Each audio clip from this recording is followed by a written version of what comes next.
Okay, grade 8s. We are going to be finishing off the chapter today in 7.4. We've looked at independent events in 7.3, and we're just going to be looking at problem solving. We're going to actually apply the rule that we learned when it comes to two independent events. The probability of the one times the probability of the other equals the probability that both things happen. We're going to actually apply that to what if we have three independent events, and it's actually not much of a stretch. Okay, and then just looking at in this section a bunch of different problem solving type things with independent events. Okay, so this first question here, the probability involves tossing a coin. So we've got a coin, we've got a dice, a die labeled 1 to 6, and we've got a spinner here. So we've got three events actually happening here. And it says use a tree diagram or a table to find the probability of each event.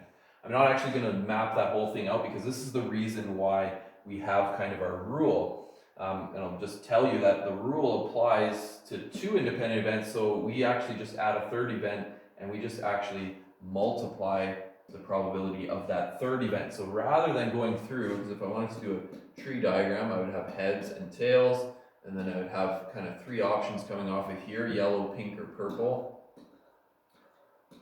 And then from each of those, I would have to have 6 things coming off. Right? 1, 2, 3, 4, 5, 6. And then from the next one, 1, 2, 3, 4, 5, 6. And then from the last one, 1, 2, 3, 4, 5, 6.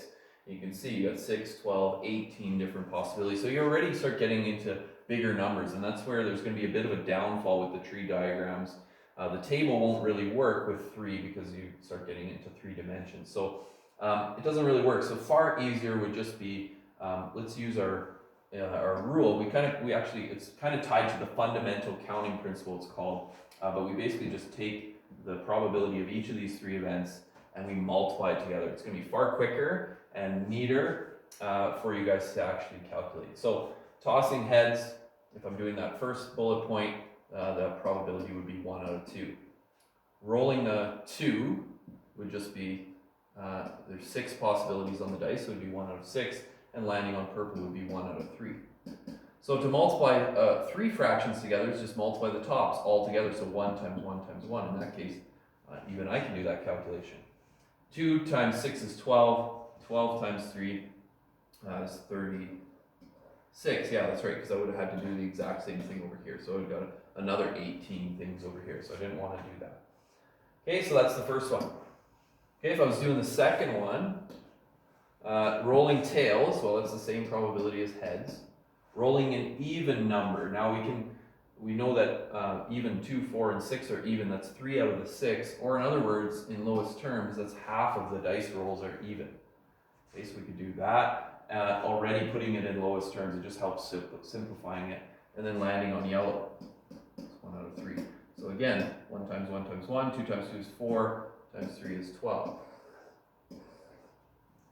Okay, well, pretty straightforward. We're just adding that third independent event. The last one we'll go through, heads, 1 out of 2. Rolling a 1 or a 2, that's 2 options out of 6, which in lowest terms is 1 out of 3. And then landing on pink is also 1 out of 3. So 1 out of 18 in that case, in lowest terms. Okay, changing this into lowest terms already makes it so that that answer is already in lowest terms. Okay, so same rule with 2 independent events as there is with 3. Okay, this example here, grade 8 class are making chokers. They've got 3 different types of beads, and we've got green ones, yellow ones, and blue ones. So each student has the same number of beads of each color. So that's key to the question. They have the same number. We don't actually know how many, but we can assume that they're equal amounts. So we could just use the fraction 1 out of 3 for each. Okay, so they each take 1 out. What's the probability that Keaton takes a yellow bead? Well, probably he would take a yellow, it would just be 1 out of 3. The next person takes a green one, so that would, again, if the piles are equal, it would be 1 out of 3, and Keita takes a yellow one, which would also be 1 out of 3 if they each have their own pile. So this would be 1 out of 27 options. And again, we can calculate that fairly quickly, but if not, we would have to do, for the first person, green, yellow, and blue, and make a branch, green, yellow, and blue for the next one, and then from there, green, yellow, and blue. And then from each of these, we would have to go until the end, right? So we would end up with 27 options at the end. But far easier to calculate and nicer for you guys is just going to be remembering this rule when it comes to the probability of independent events. Okay, the last example here, we talked about percents, converting fractions to decimals to percents. So with probability, if we're often doing probability as a fraction, but if we're given probability as a percent, we can do it as well. Okay, so on a particular day in July, there's 20% probability of rain in Vancouver, 65% probability of rain in Calgary, and 75% probability of rain in Saskatoon. What's the probability that it will rain in all three? So we've got those three probabilities, so they're three independent events. Presumably, the one doesn't affect the other. So what we can do is actually take them as a percent and turn them into decimal form. So if you remember, taking a percent and dividing it by 100 will give you the probability of the one times the probability of the other one, which will be in decimal form, times the probability of the last one. Now, if you leave them as percents, you're going to get an absurdly large number and it won't make sense. So make sure that you turn them into decimal form if you're going to multiply them. Okay, times 0.75. So this gives you about a 0.0975. Keep in mind that's as a decimal. So the percent would be to multiply by 100. So it's about a 9.75% chance that it's going to rain in all three cities. Okay. The other way you could do it is to put them into fraction form, although I don't know, it's easier to do it this way, but if you did like the fractions, you could realize that 20%, you might know, is 1 out of 5. You could make it a fraction.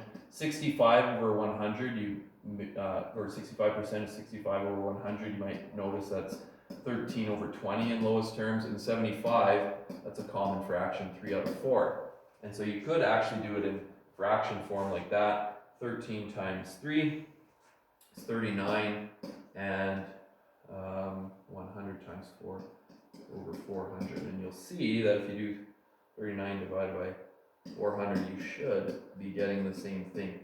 So it could work that if you can easily get them into fraction form, and if you're used to doing that like that, and you like it, you can feel free to do it like that too. Okay, but fractions and decimals and percents are interchangeable, as we learned in the previous chapter. Okay, page 420, you've got some questions to practice.